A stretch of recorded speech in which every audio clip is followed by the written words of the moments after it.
नमस्कार. Hello doctor कार्यक्रमामध्ये सर्वांचं मनापासून स्वागत. हॅलो डॉक्टर हा आपला आरोग्यविषयक विशेष कार्यक्रम आहे, ज्यामध्ये तुम्ही तुमचे आरोग्यविषयक प्रश्न, विविध आजारांविषयीचे प्रश्न आमच्या तज्ज्ञ डॉक्टरांना विचारू शकता, ते सुद्धा अगदी घर बसल्या. आजचा कार्यक्रम प्रायोजित कार्यक्रम आहे. विषय आहे कानाचे आजार आणि आयुर्वेद. पंच ज्ञानेंद्रिय म्हणजेच शब्द, स्पर्श, रूप, रस, गंध ह्यांचे ग्रहण करणारी ज्ञानेंद्रिय. कर्णेंद्रिय हे जे ज्ञानेंद्रिय आहे ते आपल्याला शब्दाचं ज्ञान करतं आणि हे शब्द ग्रहण करतात ते म्हणजे आपले दोन कान. आयुर्वेदातील अष्टांगांपैकी ऊर्ध्वांग ही एक शाखा आहे.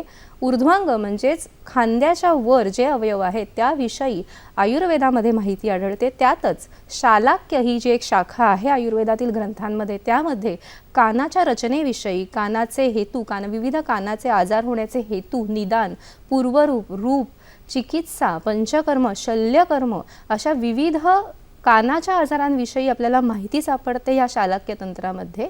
आणि म्हणूनच कानाच्या आजारावर आयुर्वेदामध्ये काय चिकित्सा सांगितलेली आहे या विषयावर आज आपण मार्गदर्शन घेणार आहोत. या विषयावर आपल्याला माहिती देतील निष्णात आयुर्वेद तज्ज्ञ वैद्य समीर जमदग्नी. नमस्कार डॉक्टर, तुमच्या या कार्यक्रमामध्ये स्वागत. नमस्कार. वैद्य समीर गोविंद जमदग्नी हे आयुर्वेदाचार्य आणि आयुर्विद्या पारंगत आहेत. गेली 30 वर्ष ते पुणे, मुंबई, कोल्हापूर येथे यशस्वीपणे आयुर्वेदीय चिकित्सा करत आहेत. Nargis Dutt memorial cancer hospital Barshi येथे ते आयुर्वेद विभागाचे प्रधान चिकित्सक आहेत. विश्ववती आयुर्वेद रुग्णालय कोल्हापूर येथे ते चीफ आयुर्वेद कन्सल्टंट आहेत. क्रिटिकल इलनेसेस, किडनी डिसीजेस, वंध्यत्व, कॅन्सर आणि ऑटिझम ह्यांवर चिकित्सा करण्यात त्यांनी विशेष प्रावीण्य मिळवलेलं आहे. सर, पुन्हा एकदा कार्यक्रमामध्ये स्वागताचं. पण कार्यक्रम सुरुवात करताना एक खूप वेगळा विषय घेतला आहे. सहसा हा विषय आपण आयुर्वेदीय चिकित्सेमध्ये घेत नसतो. नेमका हा विषय घेण्याचं का ठरवलं तुम्ही? कसं आहे, आयुर्वेदाच्या विषयी बरेच लोकांना गैरसमज असतात की मूळव्याधीचं औषध, काविळीचं औषध, पोटदुखीचं औषध म्हणजे आयुर्वेद असं होतं बऱ्याच वेळेला. पण आयुर्वेद हे एक ऋषीप्रणीत शास्त्र आहे आणि त्याला एक विशिष्ट अशी सैद्धांतिक भूमिका आहे आणि त्याच्या आधारे उपरुग्ण परीक्षणे, या कुत्र्या मांजरावरती प्रयोग आयुर्वेदाने कधी केलेले नाही आहे, गिनीपिगवरती प्रयोग केलेले नाही, ते माणसांच्यावरती केलेले आहेत. आणि असं टाईम टेस्टेड हे जे शास्त्र आहे हे समजण्यासाठी म्हणून हा विषय घेतलेला आहे. काय बाल, गृहोर्ध्वांग, शल्य, दंष्ट्रा, जरावृषान अशी जी 8 अंग आहेत यांनी आयुर्वेद हा परिपूर्ण आहे. म्हणजे मेडिसिनची शाखा याच्यामध्ये आहे, सर्जरीची आहे, तो स्किलचा भाग आहे, हल्लीच्या काळात तो वाढलेला आपल्याला दिसतो. ENTचा भाग जो आहे तो आयुर्वेदात सांगितलेला आहे. कौमार, वृत्ततंत्र ह्या पद्धतीने बालरोगाचा आणि स्त्रीरोगाचा विचार आलेला आहे. अशा सगळ्या अंगांना अनुलक्षून आयुर्वेद आहे हे लोकांना समजण्यासाठी हा विषय आपण निवडलेला आहे. म्हणजे कानाच्या विषयी किती वेगळा विचार करू शकतो, डोळ्याच्या विषयी किती करू शकतो, तोंडाच्या आजाराविषयी किती करू शकतो, हे सगळं लोकांना समजावं यासाठी हा प्रयत्न आहे. निश्चितच अतिशय स्तुत्य हा विषय तुम्ही घेतलेला आहे आणि तुमच्या त्यामागची भावना पण खूप चांगली आहे. सर, जेव्हा आपण कान ह्या विषयावर बोलणार तर कानाच्या रचनेविषयी आयुर्वेदामध्ये काही वैशिष्ट्य सांगितलेलं आहे का? कसं आहे, आपल्या प्राणोअत्र मूर्धगा असं एक सूत्र आहे. म्हणजे आपल्या शरीरातला प्राणवायू जो आहे तो मूर्धक म्हणजे मस्तिष्काच्या ठिकाणी आहे आणि तो इंद्रियांचं धारण करणार आहे. शब्द, स्पर्श, रूप, रसगंध हे जे अर्थ आहेत किंवा विषय आहेत हे भोगण्याचं सामर्थ्य असलेली 5 इंद्रिय सांगितलेली आहेत. तशी कर्मेंद्रियही सांगितलेली आहेत. तर ह्या सगळ्यांची उपस्थिती जी आहे ती मस्तिष्कामध्ये सांगितलेली आहे आणि ते ज्ञान होण्यासाठी मनाची जी अवस्था आहे ती चांगली असणं आवश्यक आहे आणि ते हृदयामध्ये मन राहतं असं सांगितलेलं आहे. तर कानाचा विचार आपण आत्ता करत असताना कानाचा वेगळा विचार आयुर्वेदाचा काय हे समजून घेणं महत्त्वाचं आहे. तर कानाची हाडं अशी असतात, मध्यकर्ण असतो, आभ्यंतरकर्ण किंवा आतला कान असतो, बाह्यकर्ण असतो. हे वर्णन तर तुम्हाला आधुनिक शास्त्राने लहानपणापासून 4थी वाचून आपण ते शिकलेलं असतो. पण महाभूतांच्या हिशोबाने जो विचार आहे तो आता लक्षात घेणं गरजेचं आहे. तर पंचमहाभूत जी सांगितलेली आहेत, पृथ्वी, आप, तेज, वायू आणि आकाश, त्यातला आकाश महाभूताचा जो शब्द नावाचा अर्थ आहे किंवा विषय आहे तो समजून घेण्याचं सामर्थ्य आपल्या कर्णेंद्रियाच्या ठिकाणी आहे. तर जी गोष्ट ज्या जातीची आहे त्या पद्धतीचाच विषय ती ग्रहण करत असते. आता वास काय कानाने येणार नाही आहे, बघणं जे आहे ते नाकाने होणार नाही आहे, तसा शब्द जो आहे तो कानानेच घेतला जाणार आहे. तर ह्या कानाच्या ठिकाणी वायू नावाचा जो दोष आहे वातपित्त कफातला तो असतो. पक्वाशय कटिशक्ती श्रोत्रासी स्पर्शनेंद्रियम स्थानम वातस्य तत्रापि पक्वाधनम विशेषतः. ह्याच्या श्रोत्रासी म्हणून जो सांगितला आहे तो म्हणजे आपलं टेम्पोरल बोन जे आहे ते आहे आणि त्याच्या ठिकाणी कानाची रचना आहे. म्हणजे कानाच्या उत्पत्तीमध्ये वायू आणि आकाश ही 2 महाभूतं जी असतात ती प्रधान असतात की जी कोरडी आहे. आणि हे लक्षात जर घेतलं तर मग शंख ही दोन जी मर्म आहेत ना त्याला प्राणायतनाचं स्थान दिलेलं आहे. म्हणजे तिथं जर मार लागला तर माणूस झटक्यात मरतो असं होतं. आणि त्यामुळे ॲक्सिडेंटमध्ये वगैरे फक्त कान झाकून जरी आपल्या हाताने आपण जर बसलो तर हृदयापेक्षा ते मर्म जास्ती महत्त्वाचं आणि माणसं त्यातनं मरायची वाचतात असं लक्षात येतं. तर अशा ठिकाणी कानाला तेल लावणं, हे कानामध्ये तेल घालणं, ही प्रक्रिया जी आहे ती आयुर्वेदात खूप महत्त्वाची झालेली आहे. अभ्यंगम आचरित नित्यम सजराश्रमातः दृष्टी प्रसाद पुष्ट्यायु सुत्व स्वप्नतारकृत असं जे म्हटलंय त्यावेळेला त्यांना मुंबईच्या लोकांची पडलेली होती आणि त्यांनी असं लगेच लिहिलेलं आहे की गडबडीत हे लोक करू शकणार नाही आहेत. तर शिरश्रवण पादेशी उत्तम विशेषण शिलेत, म्हणजे कानाला बाहेरून तेल लावा आणि शंख प्रदेशी तेल लावा. असं केलं तर तो वात आणि आकाशाचा वायू आणि आकाशाचा महाभूताचा भाग जो आहे तो कंट्रोलमध्ये राहतो. आणि नंतर मग म्हातारपणी जे कान जातात ते लोकांचे जात नाहीत. डोळे जे नंतर त्रास देतात ते तसे करत नाहीत आणि नाकाचा गंध घेण्याची ताकद आहे ती मेंटेन होते. असं हे शास्त्र आहे आणि हा कानाचा वेगळा विचार आयुर्वेदाने केलेला आहे. हो, तुम्ही हे सांगितलं की पंचमहाभूतांपासून जी आपली शरीराची उत्पत्ती आहे त्यामध्ये कान हा आकाश महाभूताचा अधिक्य आहे. मग वात पित्त कफ ह्यांचा काही कानाशी संबंध आहे का? आहे. आता जो वातदोष आपण म्हटला तर तो पक्वाशयाच्या ठिकाणी म्हणजे मोठ्या थड्याच्या ठिकाणी त्याची उत्पत्ती आहे. चांगल्या पद्धतीचा कडू रसाचा किंवा तिक्त रसाचा मळ तयार झाल्यानंतर त्यातनं चांगल्या वाताची उत्पत्ती होते. आणि संपूर्ण शरीराचं जे काही चलनवलन आहे हे त्या वातदोषावरती अवलंबून आहे. आणि त्यामुळं संपूर्ण शरीरातलं वायुस्तंत्र जरा प्रवर्तक चेष्टा उच्चानाम हे जे म्हटलेलं आहे ना हे कशाच्या हिशोबाने म्हटलेलं त्या वाताच्या हिशोबाने म्हटलेलं आहे. आणि हा वात जर शरीरातला पक्वाशयामध्ये चांगला असेल, मोठ्या आतड्यामध्ये चांगला असेल तर तो संपूर्ण शरीराचं भरण पोषण चांगल्या पद्धतीने करू शकतो. आणि कानामध्ये आवाज येण्याची जी प्रवृत्ती आहे ती सुद्धा त्या वातामुळे चांगल्या पद्धतीने उत्पन्न होऊ शकते. सर, आपल्याला पहिला प्रश्न आलेला आहे या अनुषंगाने. सतीश यांचा प्रश्न आहे परभणीवरून. नमस्कार सतीशजी, आपला प्रश्न विचारा. हॅलो, नमस्कार, बोला. नमस्कार, बोला. हां, बोला. हां, हॅलो. हां मॅम, माझ्या मिसेसचं वय 35 आहे जवळपास. तर त्यांचा कान फाटलेला आहे मॅडम. अच्छा. तर कान फाटल्यानंतर ऑपरेशन करणं एकच पर्याय आहे का? काही कानाची पाळी फाटलेली आहे असं तुम्हाला म्हणायचं आहे ना? ठीक आहे, कळलंय आम्हाला तुमचा प्रश्न. मला वाटतं कानाची पाळी जी म्हणतो आपण फाटते. हां, म्हणजे आता दोन्ही पद्धतीने आपण उत्तर देऊया. कारण कसं आहे, कानाचा पडदा फाटणं असंही होऊ शकतं आणि कानाची पाळी फाटणं असंही होऊ शकतं. कानाची पाळी जर फाटलेली असेल तर सर्जनकडे जाऊन त्याची प्लास्टिक सर्जरी आहे, हा त्याचा उपचार आहे. फक्त तो कानाची प्लास्टिक सर्जरी झाल्यानंतर कानाची आकार जर लहान झाला तर अश्वगंधाची तेल म्हणून आहे ते लावून कानाच्या पाळीचा आकार वाढवता येतो.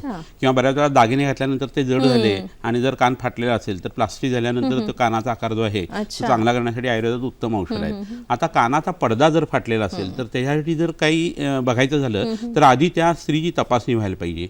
तिच्या मस्तिष्कावरती त्याचा परिणाम नाही येणार, मेनिंजेसवरती परिणाम नाही येणार, डाव्या कानात ही इन्फेक्शन जे आहे ती पटकन मेंदूकडे जात असतात तसं नाही आहे ना, हे पहिल्यांदा बघायला पाहिजे. कान कशामुळे फाटला, मार लागल्यामुळे फाटला का पू वगैरे झाल्यामुळे फाटला का काडी वगैरे घातल्यामुळे फाटला, हे सगळं बघायला पाहिजे. आणि ते झाल्यानंतर आता कानात ठणका जर असेल किंवा कानातनं स्राव येत असेल तर त्याची एक वेगळ्या पद्धतीने विद्रधीची किंवा व्रणशोथाची ट्रीटमेंट करायची असते. आणि त्यात पोटीस खूप महत्त्वाचं असतं. आळशी नावाचं एक धान्य आहे, त्याचं पोटीस पहिल्यांदा 5 ते 7 दिवस करायला लागतं. कानाच्या मागचं जे हाड आहे तिथंही ते पोटीस लावायला लागतं. आणि ते झाल्यानंतर संधानीय गण नावाचा एक गण चरक संहितेमध्ये आलेला आहे. त्याचं सिद्ध केलेलं तूप किंवा तेल जे आहे ते ऑटोक्लाव करून सगळ्या सेप्टिक प्रिकॉशन्स पाळून मग कानामध्ये घालायचं असतं. हे होत असताना आयुर्वेदिक अँटीबायोटिक्स जी काही असतात, सूक्ष्म त्रिफळ आहे, गंधकरसन आहे, मल्लसिंदूर आहे, अशी वैद्याच्या सल्ल्याने त्यांनी पोटात घ्यावीत. तर तो कानाचा पडदा फाटलेला जो भाग आहे तो हळूहळू भरून येऊ शकतो. अच्छा, म्हणजे कानाचा जो फाटलेला पडदा आहे तो सुद्धा टिम्पॅनोप्लास्टी वगैरे औषधं किंवा जी शस्त्रक्रिया आहे ती न करता सुद्धा आपण हे करता येऊ शकतं. एका विविध लिमिट पर्यंत ह्या गोष्टी करू शकतो. बरोबर, म्हणजे औषधी चिकित्सेने एका लिमिट पर्यंत आपण शस्त्रकर्म टाळू सुद्धा शकतो. निश्चितच ह्याच अनुषंगाने विचारते की आयुर्वेदामध्ये कानाचे इतर कोणकोणते आजार सांगितलेले आहेत? कसं आहे, आता व्यवहारात आपल्याला जे दिसणारे आजार आहेत कानाचे ते जर बघितलं तर पहिल्यांदा म्हणजे कर्णबाधिर आहे, हे सगळ्यात मोठ्या प्रमाणावरती असतं. आता कानाला ऐकून न येणं हे जन्मजात सुद्धा असू शकतं, तरुण वयामध्ये सुद्धा होऊ शकतं किंवा म्हातारपणात होऊ शकतं. जन्मजात असलेलं आणि म्हातारपणाचं आहे ते ट्रीट करायला अवघड असतं. पण 3 वर्षाच्या आतलं जर वय असेल मुलाचं तर त्याचा ब्रेन प्लास्टिक असतो अजून आणि त्याच्यामध्ये आपण खूप चांगल्या पद्धतीची सुधारणा करू शकतो. चरक संहितेमध्ये जो शिरोरोग अध्याय आलेला आहे त्याच्यामध्ये महामायुरीघृत किंवा मायुरीघृत म्हणून आलेलं आहे. ते जर पोटामध्ये दिलं किंवा नारसिंह रसायन वगैरे दिलं तर मेंदूची डेव्हलपमेंट जी आहे ती त्या काळातसुद्धा आपण करू शकतो. फोर्सेप डिलिव्हरी झालेल्या मुलांना हा प्रॉब्लेम बऱ्याच वेळा येतो.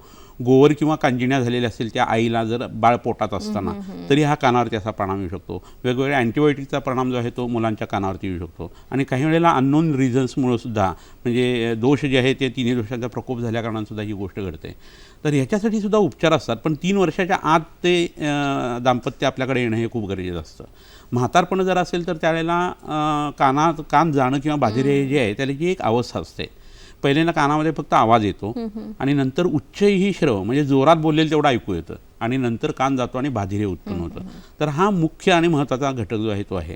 कानामध्ये आवाज येणे टिनिटस ही तक्रार बऱ्याच जणांना असते. ड्रममध्ये बोलल्यासारखं आपलंच आपल्याला ऐकू येतं असे काही जणांची तक्रार असते. काहींना कानामध्ये नेहमी खाज येत असते, काहींना कानातून सतत स्राव येत असतो, काही जणांना कानाचा घाण वास येत असतो, काही जणांच्या कानाची पाळी जी असते ती सुकलेली असते. तर अशी वेगवेगळी आजारपणं जी आहेत ना ती आयुर्वेदाने सांगितलेली आहे. काही वेळेला कर्णप्रतिनाह नावाचा एक आजार सांगितलेला आहे. तर हे सगळे आजार आयुर्वेदाने सांगितलेले आहेत आणि त्याची विविध ट्रीटमेंट सुद्धा दिलेली आहे. आपण प्रश्न घेऊया. मुंबईवरून प्रश्न आलेला आहे मिलिंद पाटणकर यांचा, कांदिवली मुंबईहून. नमस्कार. नमस्कार मिलिंदजी. पाटणकर बोलतोय, बोला. कांदिवली मुंबईहून.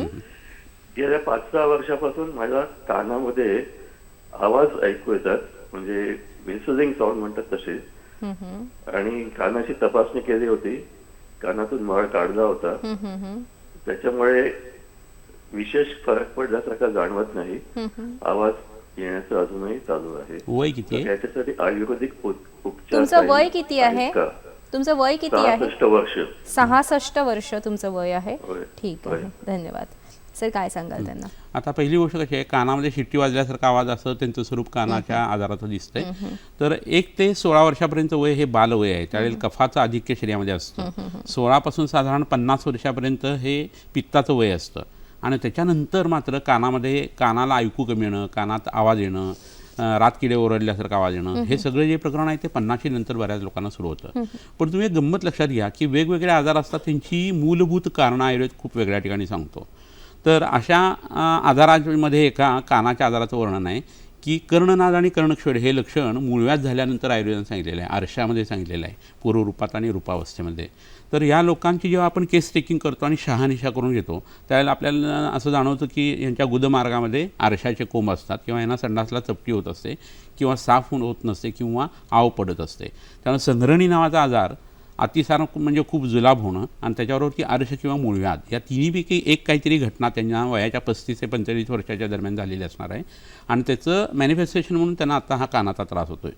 तर तितकं मागं जायला पाहिजे आणि तिथून त्या मूळव्याधीची जी ट्रीटमेंट करायला लागली की हा कानातला आजार त्यांचा कमी होणार आहे. ह्याचं कारण काय, शब्द हा आत्ता आपण बघितलं तसं आकाश महावताचा गुण आपण बघितलेला आहे. आणि मूळव्याध झाल्यानंतर जेव्हा शौचाच्या मार्गात अटका उत्पन्न होतो कोणत्याही गोष्टीने, त्या वात जो आहे तो प्रतिलोमित होतो, म्हणजे खाली जायच्या ऐवजी वरती येतो आणि मग कानाला धक्के देणं, डोक्याला धक्के देणं, सततची सर्दी, हृदयाशी संबंधित त्रास किंवा दम लागणं, हे सगळे प्रकार त्यांनी सुरू होतात आणि आपल्या लक्षातही येत नाही की ह्याचं कारण जे आहे ते मला औष्णभ हे आहे. तर त्यांची ट्रीटमेंट ही ओरिजिनल पहिल्यांदा पक्वाशावरती किंवा मोठ्या आतड्यावरती व्हायला पाहिजे आणि त्याच्यानंतर काही गोष्टी त्यांना कानासाठी वापरता येतील.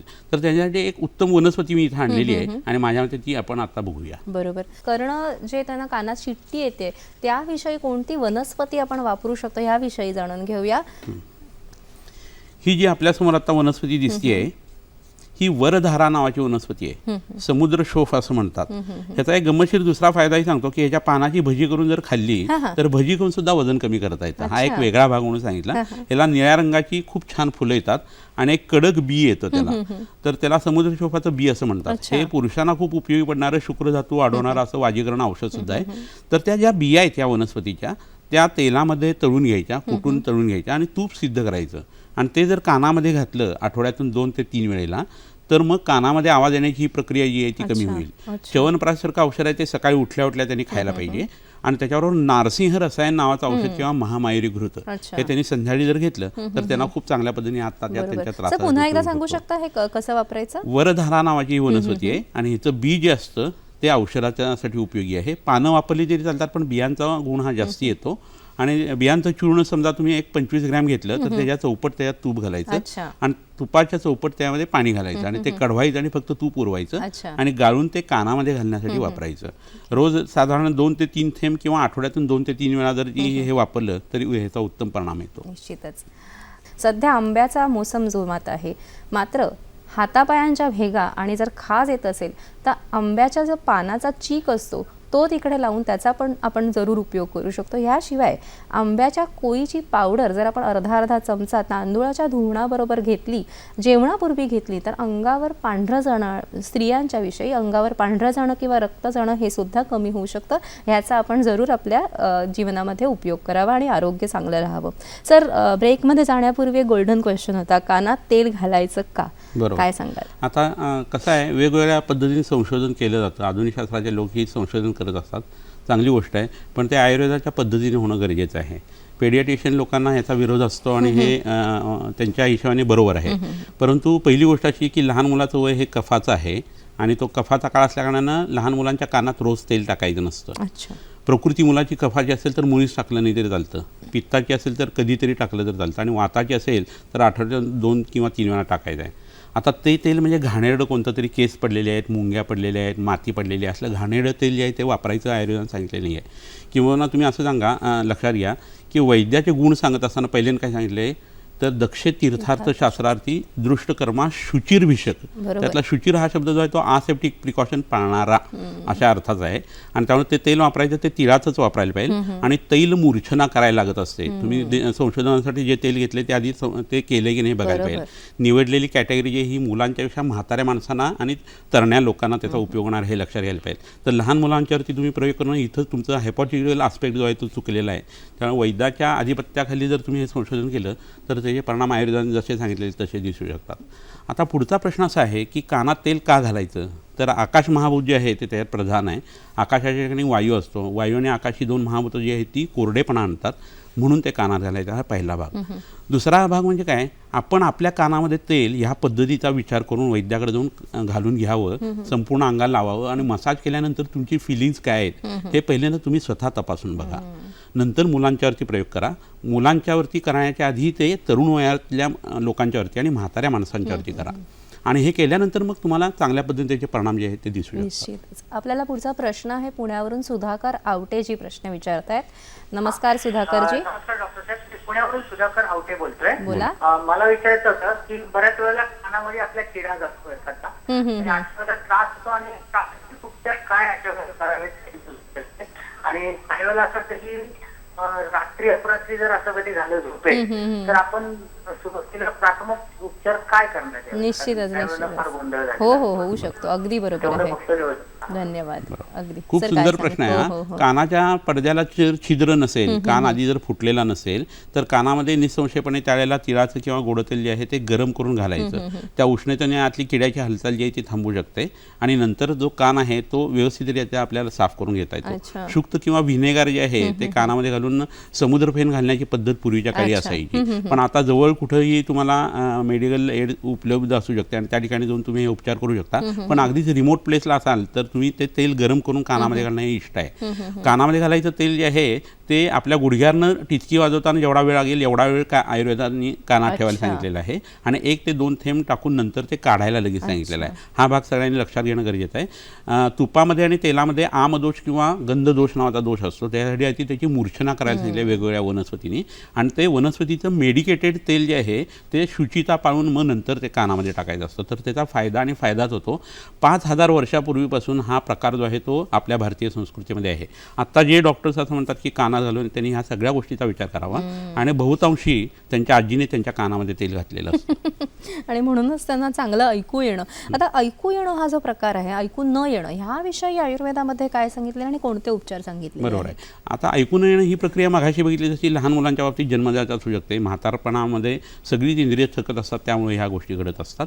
पण इतर वेळेला कान फुटून जर ही प्रक्रिया झालेली असेल, कानामध्ये काडी किंवा पेन्सिल घातल्यामुळे हा प्रकार झालेला असेल किंवा मुळव्याध झालेली असेल किंवा संग्रहणी सारखा आजार असेल आणि त्याचा परिणाम झालेला असेल, काही विविक्षित अशी औषधं जी आहेत आधुनिक शास्त्राची ती पोटात घेतल्या कारणाने त्याचा परिणाम झालेला असेल, तर ह्या सगळ्यांचा परिणाम होत असताना मज्जातंतूंच्यावरती परिणाम होण्याची एक प्रक्रिया घडते आणि त्यातनं कान जो आहे तो जाणं ही प्रक्रिया घडते. बाह्यकर्णामध्ये विकृती आहे, मध्यकर्णामध्ये विकृती आहे, तर ती चांगल्या पद्धतीने दुरुस्त होते.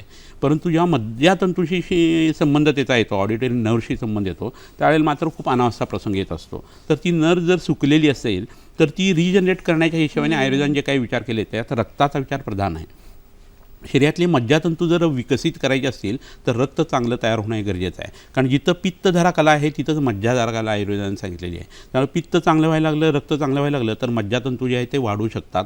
हे बोलतं एवढं सोपं नसतं, पण ह्याचं मागं पाठपुरावा जर केला गेला तर हे अशक्य आहे असाही भाग नाही आहे. आणि त्याच्यासाठी आयुर्वेदाने सांगितलेला जो त्रिमर्मीय अध्याय आहे, त्या शिरोरोग जे सांगितलेले आहेत त्यातली औषधं वापरणं हे गरजेचं असतं. सारीवादी वटी म्हणून एक औषध आहे, इंदुवटी म्हणून दुसरं औषध आहे, हे पोटामध्ये घेण्यासाठी खूप उपयोगी आहे. आणि कडूरसाच्या वनस्पतींचे सिद्ध क्षीरबस्ती जे आहेत ह्याचा अप्रतिम फायदा होतो. ह्याच्यासाठी एक मी वनस्पती आणलेली आहे, ती माझ्या मते तुम्हाला दाखवणं खूप गरजेचं पडेल. कानात ऐकू न येणं ह्याविषयी आपण विविध चिकित्सा आता बघतोय, त्याविषयीची अजून एक आपण वनस्पतीची माहिती करून घेऊया. हां, तर ही आत्ता माझ्या हातामध्ये जी वनस्पती आहे ही रामेठा नावाची वनस्पती आहे. सिंहगडच्या डोंगरावरती ही खूप आहे, माथेरानलाही भरपूर आहे, महाबळेश्वरला आहे, अच्छा. महाराष्ट्रात बऱ्याच ठिकाणी मिळते. पिवळ्या रंगाची फुलं गुच्छाच्या स्वरूपात लागतात आणि हिला दातपाडी असं म्हटलं जातं. अच्छा. तर हे इरिटंट असं औषध आहे. खरं म्हणजे पूर्वीच्या काळी जनावरं विकत असताना जर म्हैस वगैरे बारीक असेल तर तिच्या अंगाला ह्याचा पाला चोळला जायचा आणि ती गुबगुबीत झाली की जाऊन विकायचे लोक, असं करायचे. तर ह्याचं तेल जर तयार केलं 5 पाकी आणि ते कानाच्या पाळीला बाहेरून जर लावायला सुरुवात केली तर वय वर्ष 35 ते 45च्या दरम्यानी मज्जातंतूशी संबंधित विकृती जी येते आणि त्यामुळे कान जायला जेव्हा सुरुवात होते त्यावेळी ह्या वनस्पतीचा अप्रतिम फायदा होतो. लहान मुलांना जन्मजात जेव्हा कानाची तक्रार असते त्यावेळेला मी मगाशी सांगितलेली पोटातली जी औषधं आहेत त्याला सप्लिमेंटरी म्हणून हे औषध आहे आणि हे अतिशय उत्कृष्ट गुण करतं. आपल्याला पुढचा प्रश्न आलेला आहे, फारच सुंदर आपण माहिती घेत आहे. अर्चना जोशी प्रश्न विचारताय जळगाववरून. नमस्कार. नमस्कार अर्चना ताई, बोला. माझी आजीचाही कानात म्हणजे ऐकायचा प्रॉब्लेम होता, कमी ऐकू यायचं आजीला, वडिलांनाही कमी ऐकू यायचं आणि आता मलाही तसंच वाटायला लागले. अनुवंशिक असेल काही? तुमचं वय किती आहे अर्चना ताई? 40. 40. बरं सर, अनुवंशिकता असू बरोबर शकते का? आहे. बहिरेपणा हा बऱ्याच वेळा अनुवंशिक सुद्धा असतो. आई आणि वडील या दोघांच्या मध्ये वडिलांना जर बाधिरी असेल किंवा ऐकू येत नसेल तर त्याचा परिणाम हा कानावरती लवकर येतो. कारण आपल्या शरीरात तयार होणारे जे घन पदार्थ आहेत ते वडिलांच्या पासून आणि मृदू भाग जे आहेत ते सगळे आईपासून, असं आयुर्वेद मानतो. तर कानाचा अस्थी आणि आतल्या ज्या रचना आहेत त्या वडिलांच्याकडून त्याचं प्रपोर्शन जे आहे ते जास्ती आलेलं असल्या कारणाने त्यांना हा त्रास होण्याची शक्यता आहे. पण प्रत्येक वेळेला असं असायलाच पाहिजे असं नाही आहे. बऱ्याच वेळा काय होतं, अनुवंशिकतेच्या व्यतिरिक्त आईवडिलांना त्रास असताना मुलांना त्रास होण्याची शक्यता म्हणजे काय, तर आईवडील खाण्यापिण्या वागण्याच्या ज्या चुका करत असतात त्याचंच अंधानुकरण मुलं करत असतात. आणि त्यामुळे जी संप्राप्ती किंवा पॅथॉलॉजी आहे ती मुलांच्या बाबतीत तशीच दिसते आणि जे आजार आईवडिलांना आहेत ते सुद्धा मुलांना दिसतात, असं एक प्रकरण असतं. तर अनुवंशिकते व्यतिरिक्त हे बघणं गरजेचं आहे.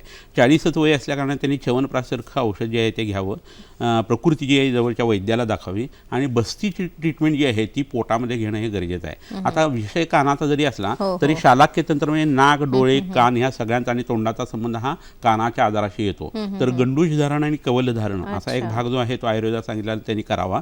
घशाचं आरोग्य चांगलं त्यांनी मेंटेन करावं. नाकात टाकण्याची काही नस्याची औषधं आहेत आयुर्वेदामध्ये, त्याच्यामध्ये अणुतेल नस्य हे एक आणि षडबिंदू तेल नस्य हे दुसरं आणि पंचेंद्रिय वर्धन तेल नावाचं एक कश्यप संहितेमध्ये आलेलं तेल किंवा तूप आहे ते वापरणं गरजेचं आहे. तर त्यांनी त्यांचा त्रास जो आहे तो आता ॲटलिस्ट आहे तिथं थांबेल आणि प्रत्यक्ष तपासणी जर जवळच्या वैद्यांच्याकडनं करून घेतली तर त्यांना अजून फायदा होऊ शकतो. माझा प्रश्न असा आहे की बस्ती ही जी तुम्ही चिकित्सा म्हणालात ती आपण शौचावाटे घेतो, तर आग रामेश्वरी बंब सोमेश्वरी इकडे का आपण बस्ती देणार? बरोबर आहे. तर वाताचं कंट्रोल हे संपूर्ण शरीरावरती मगाशी मी म्हटलं तसं, आणि वात दोष हा पक्वाशयात तयार झाला तर त्याचं स्थान जे आहे त्याच्यामध्ये कान सांगितलेलं आहे.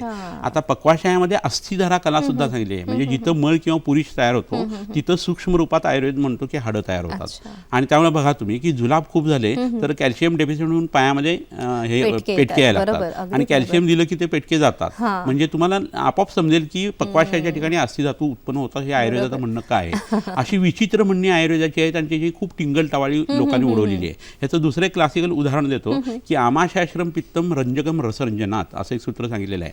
आणि आमाशय म्हणजे जठर आहे आणि तिथं रक्त तयार होतं म्हणतात लोक हसलेले आहेत या गोष्टीला. बरोबर. पण जेव्हा इंट्रिन्सिक फॅक्टरचा शोध लागला आणि तो आमाशयात आहे असं समजलं तेव्हा मग हे लोक म्हणायला लागले की आता आयुर्वेदाने हे आधीच सांगून ठेवलं होतं. तर अशा अजून अनेक गोष्टी आहेत की ज्या काळाच्या ओघात स्पष्ट होणार आहेत आणि आता त्या समजत नाही आहेत. परंतु वैद्याकडे जाऊन त्या समजून घेऊन ॲटलिस्ट आपल्या पेशंटवरती त्याचे प्रयोग करायला पाहिजे. निश्चितच. सर, कान फुटणं किंवा कानामध्ये फोड होणं ह्याविषयी काही आपण औषध चिकित्सा करू शकतो कसं होतं, शरीरामध्ये उष्णता वाढल्यानंतर बऱ्याच वेळा शरद ऋतूच्या वेळेला किंवा वर्षा ऋतूमध्ये कानामध्ये आणि अंगावरती गळवं खूप येत असतात. अच्छा. तर कानाच्या आतल्या बाजूला जर हे झालं तर त्याच्या महाभयंकर वेदना असतात आणि खूप त्याचा त्रास होतो. तर हे होत असताना कानाला पोटीस लावण्याची एक प्रक्रिया आहे. तर त्यातल्या पोटीसचं एक औषध जे आहे ते मी इथं आणलेलं आहे, ते तुम्हाला मी दाखवतो. निश्चितच. कान फुटणं ह्यासाठी कोणतं औषध आपण वापरू शकतो याविषयी आता आपण जाणून घेऊया. सर्वांची सुपरिचित अशी ती बिया आहेत ह्या. हां, तर आळशी ज्याला आपण म्हणतो किंवा आतसी, तर असं हे जवस नावाचं धान्य तुम्हाला माहिती आहे. नागपूर साईडला ह्याची चटणी करून खातात. अच्छा. आणि ओमेगा 3 याच्यात खूप असतं असं गवगवा झालेला आहे. पण ते ओमेगा 3 नुसतं खाल्लं तर यकृतावरती वाईट परिणाम करतं. ह्याची चटणी तसा परिणाम करत नाही.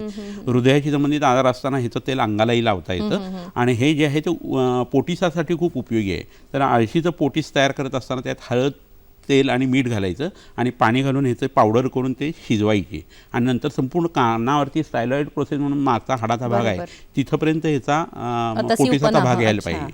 आणि तसं केल्यानंतर आतला कानातला फोड जो आहे तो बाहेरच्या बाजूला फुटतो. स्राव आहे तो निचरा निघून जातो आणि त्या पेशंटला लगेच आराम वाटतो आणि ती जखम आपोआप भरून येते. अँटीबायोटिक घ्यायची सुद्धा गरज पडत नाही. पण ह्याच्या व्यतिरिक्त आणखीन एक औषध ह्याच्या बरोबरीचं आहे, तेही आता तुम्हाला दाखवतो. कानाच्या आजारांविषयी इतर कोणतं औषध आहे? फार सुंदर आणि सुपरिचित वनस्पती हां, आहे ही. तर ही आपण मारुतीला अर्पण जे करतो शनिवारी, ती रुई नावाची वनस्पती आहे. मुद्दामून हे पिकलेलं पान मी आणलेलं आहे कारण हे पिकलेलंच वापरावं असं आयुर्वेदाने सांगितलेलं आहे. तर हे पान जे आहे ते स्वच्छ धुवून घ्यायचं, कोरडं करायचं आणि नंतर त्याला तिळाचं तेल जे आहे ते लावून गॅसवरती धरून गरम करायचं.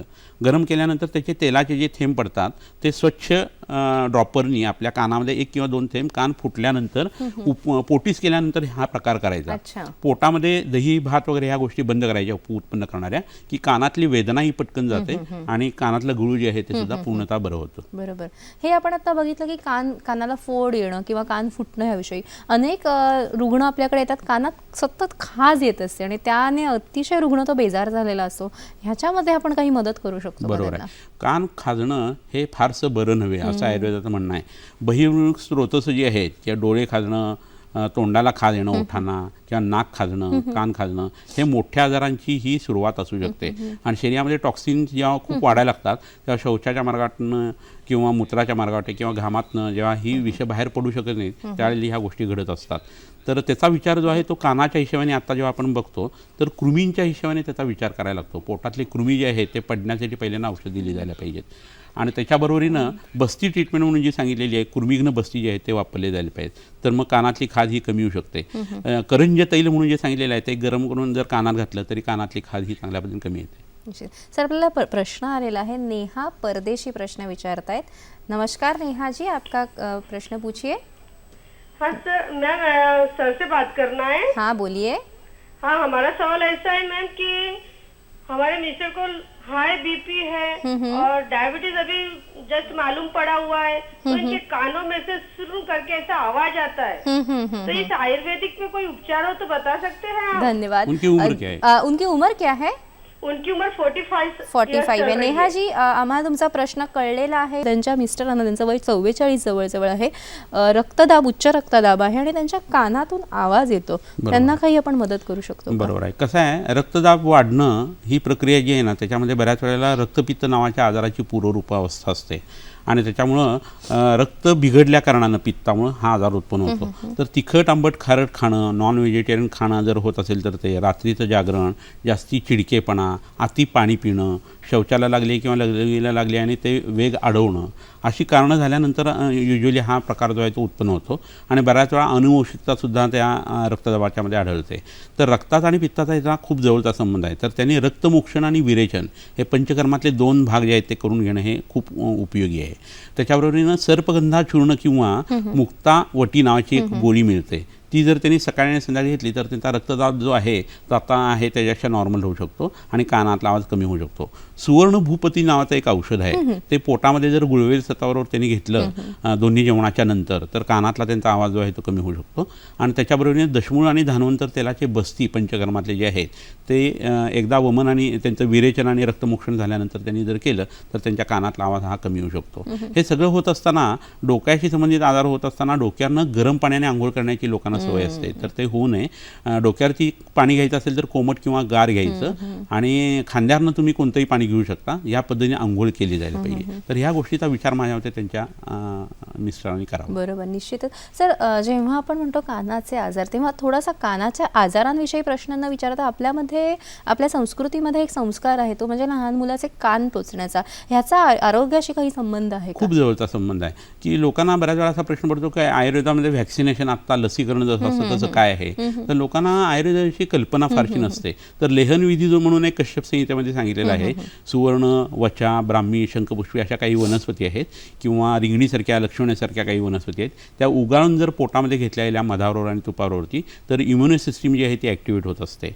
किंबहुना मूल जन्माला आल्यानंतर त्या मुलाच्या हातावर बसेल एवढं गाईचं तूप जे आहे ते लक्षणासिद्ध वनस्पतीने जर केलं तर फिजिओलॉजिकल जॉन्डिस हा प्रकारही दिसत नाही, ताप वगैरे येत नाही, मुलांची शी जी आहे ती साफ व्हायला लागते, मेकोनियम वगैरे जर गिळलेलं असेल तर त्याचाही परिणाम त्या मुलावरती येत नाही आणि ते मूल अंमळ हुशार होतं आणि पुढचे त्याचे जे माइलस्टोन आहे ते चांगल्या पद्धतीने ते कॅच करतं. तर हा विचार आयुर्वेदाचा लेहन विधीचा जसा सांगितला आहे तो एक प्रकारचं व्हॅक्सिनेशन आहे. दुसरं म्हणजे कान टोचणं किंवा कर्णवेधन संस्कार म्हणून सांगितलेला आहे. आता संस्कार हा शब्द ज्या वेळेला येतो ना त्यावेळेला संस्कारोही विशेष गुणांतराधनम उच्यते असं म्हटलेलं आहे. म्हणजे कोणती गोष्ट आहे त्याच्यावरती संस्कार केला की त्यातले दोष कमी होतात, गुण जे आहेत ते वृद्धिंगत होतात आणि बऱ्याच वेळा नवीन गुणांचं अभिधान होतं. तर त्या हिशोबाने कान टोचण्याची प्रक्रिया आहे. कानाचा आकार जर आपण बघितला तर उलटा गर्भ जसा आईच्या पोटामध्ये असतो तसा आहे आणि कानाची पाळी म्हणजे आपल्या शिराचा भाग आहे. ऊर्ध्वमलम अधः कायम या पद्धतीने आपलं डोकं हे जे आहे ते शरीराचं मूळ आहे आणि त्या ठिकाणी जर कर्णवेध केला गेला तर जवळजवळ 80 पद्धतीचे आजार फ्युचरमध्ये मुलांना होत नाहीत. ह्याच्यासाठी सांगितलेला तो विधी आहे. त्याला एक विशेष प्रकार असतो, त्या पद्धतीने ते करायचं असतं. म्हणून कान टोचण्याची पद्धत जी आहे ती हिंदू म्हणजे संस्कृतीत डोळे आहे. उघडूनच आपल्याकडे कान टोचण्याचा प्रकार सांगितलेला आहे. सांगलीवरून आपल्याला प्रश्न आलेला आहे शकील तांबोळी यांचा. नमस्कार शकीलजी, आपला प्रश्न विचारा. हॅलो, नमस्कार मॅडम. नमस्कार, बोला. हा, मी शकील तांबोळे बोलतोय दिगंचूर. वय वर्ष माझं 45 आहे. हा, माझ्या थंड कोल्ड्रिंक फ्रीज मधले पदार्थ पिल्यावर कानातून पिळसर पाणी येते. ठीक आहे. इतर काही त्रास होतोय? बाकीच्या मग काही त्रास होत नाही. पाणी संध्याकाळी कोल्ड्रिंक पिल्यानंतर पाणी येते कानात चिकट पिळसर पदार्थ. ठीक आहे. तर काय सांगाल त्यांना? कसं आहे, हा घशाशी संबंधित त्रास आहे. युस्ट्रेशन ट्यूबला सूज झाल्यानंतर हा प्रकार घडतो. टॉन्सिल्सचं आरोग्य जर चांगलं नसेल किंवा टॉन्सिल्स डॉक्टरांनी आधी जर काढलेले असतील तर शरीर जे आहे ते एक्सपोज होतं बऱ्याच इन्फेक्शन्सना आणि थंड पदार्थ खाल्ल्यानंतर सरद गरमी होऊन कानातनं ते पाणी येते. तर पहिली गोष्ट म्हणजे काय, थंड गोष्टी त्याने घ्यायला नाही पाहिजे. हा पहिला भाग झाला. घशाचं आरोग्य चांगलं राहण्यासाठी हळद आणि मीठ गरम पाण्यामध्ये टाकून त्यांच्या गुळण्या त्यांनी करणं हे चांगलं आहे. गुळण्या करायला सुद्धा बऱ्याच लोकांना जमत नाही, तर लहान मुलांना गुळण्या शिकवायला पाहिजे आणि जितक्या जोरात आपण आवाज गडगडण्याचा काढू तेवढं ते पाणी खालीपर्यंत जातं आणि घशाची स्वच्छता होते. शिवा संजीवनी म्हणून एक तेल आहे, ते बाहेरून आपण लावू शकतो घशाला आणि मृगशृंग जे आहे ते उगाळून जर घशाला लावलं तरीसुद्धा टॉन्सिल्सचं आरोग्य जे आहे ते सुधारू शकतं.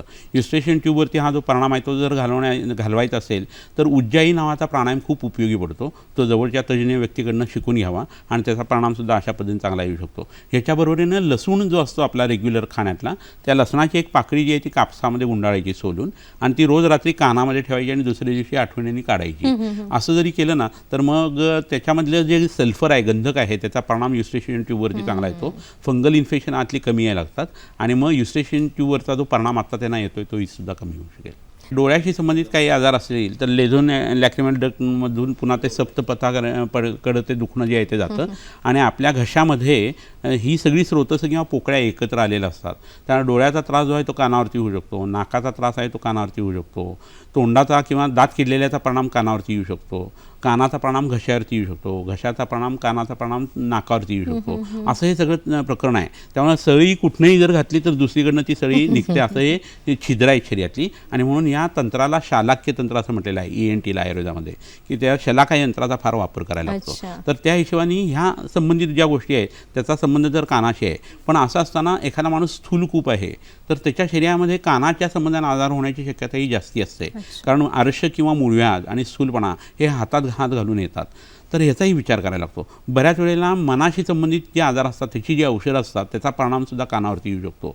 तापाची अनेक औषधं अशी आहेत की त्याचा कानावरती आणि मज्जातंतूंच्यावरती परिणाम येऊ शकतो. तर शरीरात असा कोणताही आजार नाही आहे. तुम्ही एक गोष्ट लक्षात घ्या की 3.5 हाताच्या देहामध्ये जवळचा किंवा लांबचा असा संबंध प्रत्येक वेळेला कानाशी येणारच आहे. आणि मग कशातून ते उत्पन्न झालं याच्यासाठी आम्ही पूर्व व्याधीवृत्त लक्षात घेतो. जुना झालेला जो कोणता आधीचा आजार असेल तो, आणि त्याच्यानुसार संप्राप्ती लावली जाते आणि मग औषध दिली जातात. निश्चितच.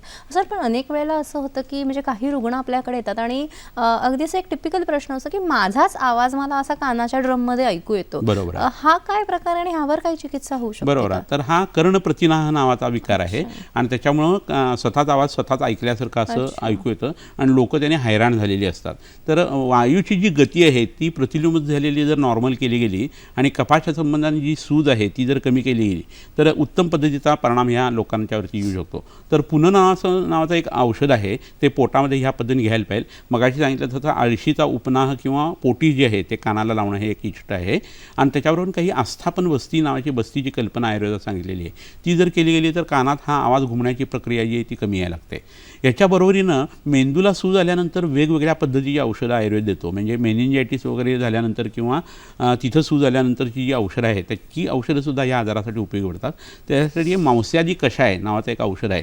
ते जर 2 वेळेला जेवणानंतर घेतलं गेलं ना तर त्याचा अप्रतिम फायदा हा कर्णप्रतिनाहासाठी होत असतो. म्हणजे मेनिटॉल वगैरे जशी औषधं डॉक्टरांची आहेत ना त्या पद्धतीचा सूज कमी करण्याचा परिणाम जो आहे तो या औषधात आहे. अच्छा सर, आणि चक्कर येणं आणि कान दुखणं यांचा काही संबंध असू खूप शकतो? जवळचा संबंध आहे. कानानं चक्कर येताना वय वर्ष 40च्या पुढे एखादी व्यक्ती असेल तर मानेशी संबंधित ती चक्कर असू शकते, कानाशी संबंधित असू शकते, रक्तदाबाशी संबंधित असू शकते, मध्यम वय असल्याने पित्ताशी संबंधित ती असू शकते, डोक्याला मार लागणं वगैरे ह्या गोष्टी असू शकते, व्हिटॅमिन डेफिशियन्सीचा परिणाम म्हणून ती असू शकते. तर कानाशी संबंधित ज्या वेळेला असेल त्यावेळेला कान टोकरल्याची हिस्ट्री मिळते किंवा कान फुटल्याची हिस्ट्री मिळते. उठून बसल्यानंतर हा प्रकार जो जास्ती आहे असं लक्षात येतं. तर BP वगैरे वाढलेलं नाही आहे ना, कमी झालेलं नाही ना, हे पहिल्यांदा बघावं आणि नंतर कानाच्या हिशोबाने शहानिशा करावी आणि मग तशी औषधं द्यावी. आणि देश आणि काळाचं ज्ञान हे ग्रहण करण्यासाठी आपली ज्ञानेंद्रिय आहेत. बरोबर. यामध्ये कानाचा काय महत्व खूप आहे? जवळचा संबंध आहे. कारण आवाज कोणत्या दिशेने येतो आणि एखादी वस्तू दिसते कशी आणि कुठून दिसते यानुसार आपण आपलं देश आणि काळाचं जे महात्म्य आहे ते कानाला आणि डोळ्याला आपल्या समजत असतं. तर कोणतीही दिशा समजण्याची जी प्रक्रिया आहे त्याच्यामध्ये मनाचा जेवढा संबंध आहे तेवढाच कानाचा जवळचा संबंध आहे. वेस्टिब्युल नावाची एक रचना आहे त्याच्याशी संबंध बॅलन्सिंगचा खूप वेळा येतो आणि त्याच्याबरोबर कानाचा आणि दिशेचा संबंधसुद्धा येतो.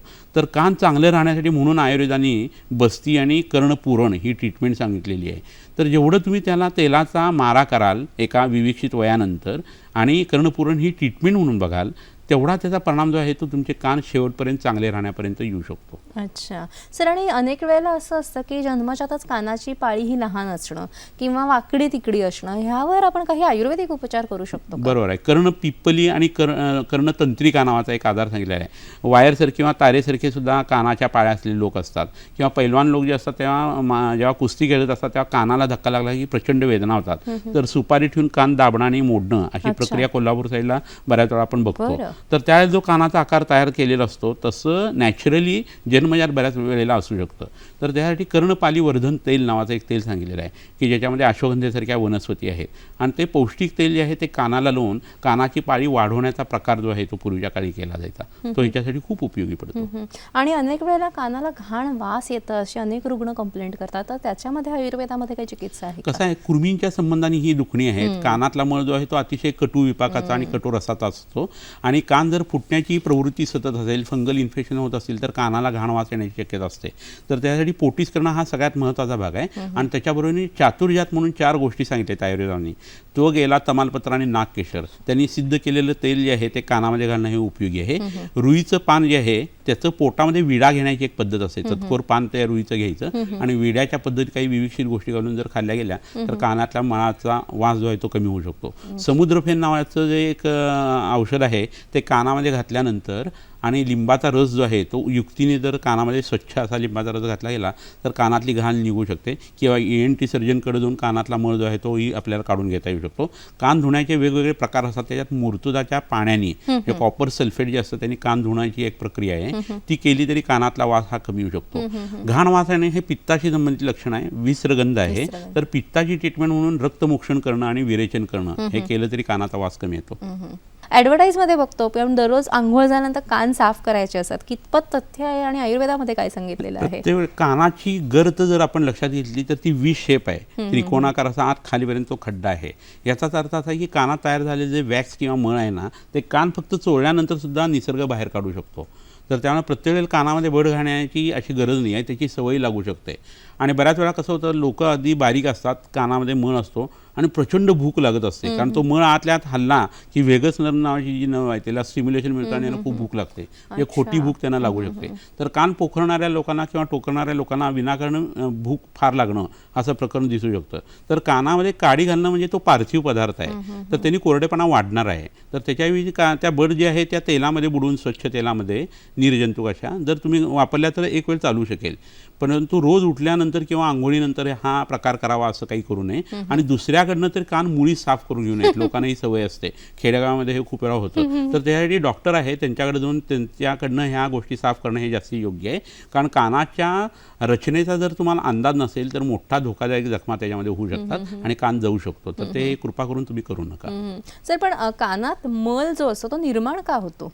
कसं आहे, कानातला मळ जो आहे तो अतिशय कडू अशा पद्धतीचा मळ असतो. म्हणजे ते विष आहे आणि विषाच्या पद्धतीने ते जुन्या पद्धतीने घाणेरड्या पद्धतीने वापरलं जायचं अन्नात घालून, आणि त्याच्यामुळे माणूस सुकत जायचा आणि मरायचा किंवा जलोदरासारखा आजार व्हायचा. तर आता हा मळ उत्पन्न होतो तो कसा असतो, चिकट असतो, तेलकट असतो. आणि कान आहे तिथं उत्पन्न होणाऱ्या गोष्टी ज्या आहेत त्या कोरड्या आहेत. तर त्याला कॉम्पेन्सेट करण्यासाठी शरीराने केलेली गोष्ट आहे आणि म्हणून तिथं तो मळ येत असतो. तर तो मळ कमी तयार व्हावा असं जर वाटत असेल तर कानामध्ये आठवड्यातून एकदा किंवा दोनदा तेल टाकणं, मगाशी सांगितलेल्या सगळ्या गोष्टींचा विचार करून हे जास्त योग्य आहे. तर कानातला मळ आपोआपच कमी व्हायला लागतो. सर अनेक वेळेला जन्मजात कर्णबाधिर्य काही लहान मुलांना असतं, तर ह्यांच्यामध्ये आपण काही त्यांना मदत करू शकतो का आयुर्वेदात? कसं होतं, जन्मजात कर्णबाधिर्य होण्याची वेगवेगळी कारणं मगाशी मी सांगून झालेली आहेत. पण कर्णबाधिर्याचे अशी रुग्ण कोणतेही आले तर त्यांचं वय आधी 3 वर्षाच्या आत आहे ना हे बघणं खूप गरजेचं असतं. बऱ्याच वेळा 3.5 पावणे 4 वर्षाचं वय असेल तरी वयस्थापन गणातली औषधं देऊन आम्ही त्यांचं वय रोधून त्यांना औषधं देऊ शकतो. म्हणजे शारीरिक वय आहे ते रोधून. तर असं आपल्याला करता येतं आणि कर्णबाधिर्य कमी करण्यासाठी काही विविक्षित प्रयत्न करता येतात. ही ट्रीटमेंट साधारण 8 ते 11 महिने एवढी चालते आणि तेवढ्यात जर परिणाम येतोय असं दिसलं तरच पुढे जाण्यात मजा असते. प्रत्येक वेळी त्याचा गुण येईल असं नाही आहे. हे खूप अवघड प्रकरण असतं, पण अशक्य आहे असं नाही आहे. त्याच्यासाठी पारदाच्या निर्गंध मूर्छना नावाची एक कल्पना आहे आयुर्वेदाची, ती खूप चांगला गुण देते आणि रसायन औषधं वापरून हा परिणाम आपल्याला घेता येतो. कानाचा संबंध आणि बोलण्याचा संबंध जो आहे तो एकमेकाशी संबंधित आहे. तर त्या मुलाला बोलता केव्हा येणार आहे, जर ऐकू आलं तर बोलता येणार आहे. कारण कानाला ऐकू आलं नाही तर ती मुलं मुकी होतात. तर त्या अनुरोधाने दोन्हीची ट्रीटमेंट जी आहे ती करताना आम्हाला मर्मांचा विचार करून ट्रीटमेंट करायला लागते. कार्यक्रमात अशीच माहिती घेत राहणार आहोत. मात्र कार्यक्रमात आत्ता वेळ झालेली आजच्या आरोग्य सल्ल्याची. आजचा आरोग्य सल्ला हा सुद्धा कानाशीच निगडीत आहे. कानामध्ये अस्वच्छ माती पडलेले कोमट न केलेले तेल असे कधीही घालू नये. कान फुटला असता वैद्यकीय सल्ल्याशिवाय कानात काहीही घालू नये. कानाचे आजार असलेल्या लोकांनी फक्त कर्णबाधिर्य सोडून शक्यतो डोक्यावरून आंघोळ करू नये, पण स्वच्छता जरूर पाळावी. थंडीच्या दिवसात कानाला गरम कपडे गुंडाळणे, जलनेती करणे, अनुलोम विलोम करणे यामुळे कानाचे आरोग्य सुधारते. सर वयाप्रमाणे कानाला कमी ऐकू येतं, ह्यामध्ये आपण काय करू शकतो? हां, त्यासाठी मी काही वनस्पती आणलेले की तरुण पण टिकलं तर बरेचसे आजार जे आहेत ना, कानाचे, नाकाचे, डोळ्याचे किंवा एजिंग ज्याला म्हणतो ब्रेनशी संबंधित किंवा पॉरोपरिकलेक्शन कमी होणं, स्मृती कमी होणं, ह्याच्यासाठी काही वनस्पती आणले त्या मी तुम्हाला दाखवतो. वयस्थापन गण जो आहे आयुर्वेदामधला त्यातील काही वेगवेगळ्या वनस्पती आहे, जसं गुळवेल आहे, शतावरी आहे, ह्यासारख्या विविध वनस्पतींची माहिती आपण आता थोडक्यात घेऊया. हा मोठा आवळा आहे, आमलिकी ज्याला म्हणतो ते, आणि च्यवनप्राश वगैरे ह्याच्यापासूनच तयार केला जातो. उत्पत्ती, स्थिती आणि लय अशा 3 अवस्था आपल्या पेशींना किंवा सेल्सना ज्या येतात त्यातली स्थिती ही अवस्था यांनी प्रोलॉंग होते आणि त्यामुळे आयुष्याचं वर्धन होतं. त्यामुळे तरुण वयामध्येच याचा प्रयोग आपण रोज सकाळी किंवा रात्री 1 चमचा आवळकाठी चूर्ण जे आहे ते मधावरती आणि तुपावरती जर घ्यायला सुरुवात केली विषम मात्रेमध्ये, तर मग त्याचा परिणाम जो आहे तो तरुणपण टिकण्यासाठी होतो आणि कानाचे आजार हे शक्यतो होतच नाही. तिसरं, ही लाल फळं जी दिसत आहे जिथे, ती गुळवेल नावाची वनस्पती आहे, त्याचं खोड इथं आणलेलं आहे. आणि या गुळवेलीचं सत्व जे आहे ते, किंवा या गुळवेलीचा काढा जर पोटामध्ये घेतला गेला तर तरुणपण टिकून राहतं. वेगवेगळ्या पद्धतीचे ताप जे आहेत ते शरीरातले नष्ट होतात आणि 3 दोष जे आहेत ते समस्थितीमध्ये राहतात आणि कानाचं आरोग्य हे अप्रतिम पद्धतीने टिकवलं जातं. तर माझ्या मते ह्या वनस्पती वापरून बघणं गरजेचं आहे. सर, आणि कान आणि टेम्पोरल जो बोन आहे ह्याचा रचनात्मक काय संबंध आहे, थोडक्यात काय सांगाल? कानामध्ये आपल्या मेंदूच्या वरचं जे आवरण आहे कवटी, त्यातलं सगळ्यात थिनेस्ट बोन कोणतं आहे तर ते टेम्पोरल बोन आहे आणि तिथं कान आहे. त्या कानावरती मार लागला किंवा त्या बोनवरती मार लागला तर माणूस पटकन मरू शकतो, म्हणून त्याला एक प्राणायतन असं म्हटलेलं आहे. कारण कानाला तेल लावणं, कानामध्ये तेल घालणं, त्या हाडाला तेल लावणं हे नेहमी जर केलं गेलं तर कानाशी संबंधित आजार हे चांगले बरे होतात आणि त्याच्याबरोबरीने कानाच्या हाडाचं आरोग्य सुधारतं. कानाच्या विविध आजारांविषयी आज आपण माहिती घेतली, आयुर्वेदामध्ये काय सांगितलेलं आहे ह्याविषयी माहिती घेतली. कानाला नेहमी चांगलं ऐकणं हे फार उपयोगी आहे, कारण मंजूळ गाणी, चांगले विचार हे जर आपण कानाने ऐकले तर आपलं कानाचं आरोग्य तर सुधारेल आणि आरोग्यसुद्धा आपलं उत्तम राहील. मला वाटतं या पूर्ण माहितीचा तुम्हाला निश्चित उपयोग झालेला असेल आणि त्यासाठी वैद्य समीर जमदग्नी तुमचे मनःपूर्वक आभार.